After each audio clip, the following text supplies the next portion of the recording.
আসসালামু আলাইকুম। আমি ঢাকা থেকে দেশে এসে দেখি আমাদের ইনকিউবেটরের যে অবস্থা, একদম মনে করেন ইনকিউবেটর ডিম দেওয়ার অবস্থাই নাই। তো আমি এটার বিশেষ কি হয়েছে, ক্ষতি হয়েছে আমি দেখাচ্ছি আপনাদের।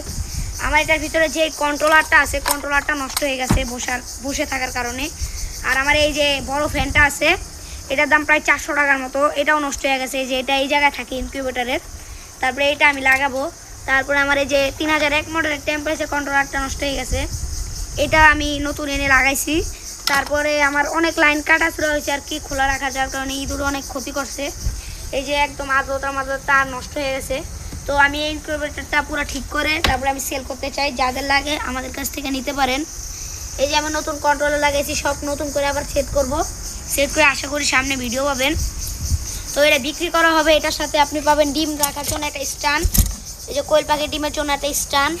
এটা কিন্তু একদম ম্যানুয়াল, এটা অটো না, ম্যানুয়াল। স্ট্যান্ড পাবেন একটা, আর এর সাথে পাবেন আপনি একটা লাইট, তারপরে ইনকিউবেটর পাবেন। আর আপনি যদি নিতে চান তাহলে আপনার জন্য আমি একটা জিনিস গিফট হিসাবে দিতে পারি, যেমন এটা আপনি ভিতরে রেখে এটার উপরেও ডিম রাখতে পারবেন, নিচেও রাখতে পারবেন। এটা আপনার অনেক উপকার হতে পারে। তো এই ইনকিউবেটরটি বিক্রি করা হবে। এটা একদম মনে করেন বক্সের, একটা প্লাস্টিকের বক্স, একদম এটা দিয়ে আমি বাচ্চা আগেও ফুটাইছিলাম। এটা প্লাস্টিকের বক্সের, প্লাস্টিকের ঢাকনা। তো এটা বিক্রি করা হবে। যাদের লাগে আমাদের কাছ থেকে নেবেন। সবাই ভালো থাকবেন, সুস্থ থাকবেন। আসসালামু আলাইকুম।